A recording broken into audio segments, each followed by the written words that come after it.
आज़ादी की कीमत हमने कितनी बड़ी चुकाई है, देश के दो टुकड़े हुए लाखों ने जान गंवाई है। स्वतंत्रता दिवस की पूर्व संध्या पर क्रांतिकारी विचार उत्तर प्रदेश आज़ादी के दीवानों, नायकों और आज़ादी के बाद आज तक हमारे देश की रक्षा, सरहदों, एकता, अखंडता को मजबूत करने के लिए जिन वीर जवानों ने, देशवासियों ने अपनी जाबाजी के साथ अपनी जान की बाजी लड़ाई,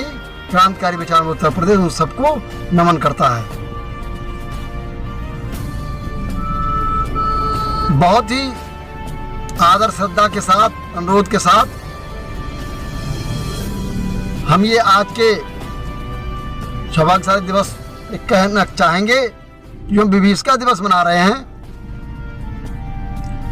सिर्फ इसीलिए कि हमें अपनी देश की आज़ादी में हमने क्या क्या खोया, क्या यातनाएं, क्या परेशानियां हुई, बड़े कष्ट हुए, उनको हमें स्मरण है नई पीढ़ी को। हम कहना चाहेंगे कि हमको ज्ञान ही नहीं, न ज्ञान दे रहे हैं, सिर्फ अनुरोध कर रहे हैं कि हम सबको अपने जीवन में अनेकों असफलताओं का सामना करना होता है, शारीरिक, मानसिक, आर्थिक, सामाजिक, पारिवारिक राजनीतिक, लेकिन हमें कभी धैर्य नहीं खोना चाहिए और इस आज़ादी के पावन पर्व, राष्ट्रीय त्यौहार पूर्व संध्या पर हमारे देश के बड़ी क्रांति के समय विश्व विख्यात, विश्व स्तरीय सबसे बड़े आज़ादी के नायक, क्रांतिकारियों को दिशा देने वाले नेता सुभाष चंद्र बोस ने कहा था कि आज नहीं कल अंत हमारा देश तो आज़ाद हो जाएगा, लेकिन जो आज़ादी हमें समझौते से नहीं, पूरी क्रांतिकारियों की विचारधारा से मिलेगी, वो आज़ादी हमारे देश के लिए सबसे एकता, अखंडता, मजबूती प्रदान होगी। क्रांतिकारियों के अनुरूप कहीं न कहीं कुछ रहा होगा हम पूर्वजों की, ये किसी नहीं कहना चाहते। आज़ादी के बाद कई बार हमारे देश ने आंतरिक और बाहरी तमाम परेशानियां, छोटे बड़े झेले। हमारे देश के हमारे वीर जवानों ने प्राणों की आहुतियां देनी पड़ी, लेकिन हमारा देश मजबूत होता गया। हम सिर्फ इतना कहना चाहते हैं कि नेता सुभाष चंद्र बोस ने कहा जाता है आज़ादी के बाद हमारे देश में कम से कम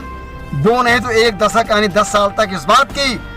ट्रेनिंग देशवासियों को आज़ाद भारत में होनी चाहिए कि हम क्यों आज़ाद हुए।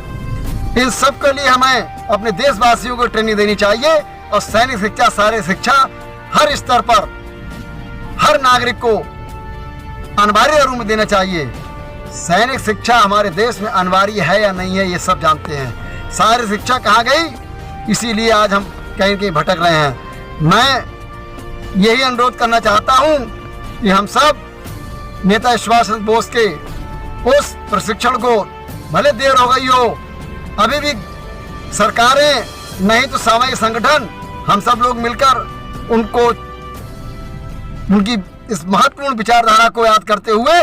अपने देश के युवा पीढ़ियों को ये बताएं कि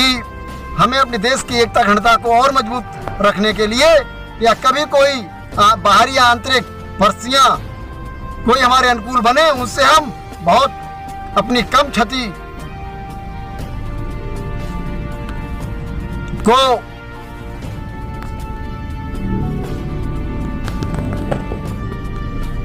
ध्यान में रखते हुए अपनी देश की रक्षा करते रहें। नेता सुभाष चंद्र बोस को आज के दिवस पर हम नमन करते हुए सभी क्रांतिकारी को, शहीदों को और वीर जवानों को सशस्त्र नमन करते हैं, ये मैं कहना चाहता हूं। और जो मैंने शुरू में पंक्ति कही, पुनः फिर कहना चाहूँगा, क्योंकि ये हमारे दिल और दिमाग में होनी चाहिए। आज़ादी की कीमत हमने कितनी बड़ी चुकाई है, देश के दो टुकड़े हुए लाखों ने जान गंवाई है। जय हिंद, जय भारत।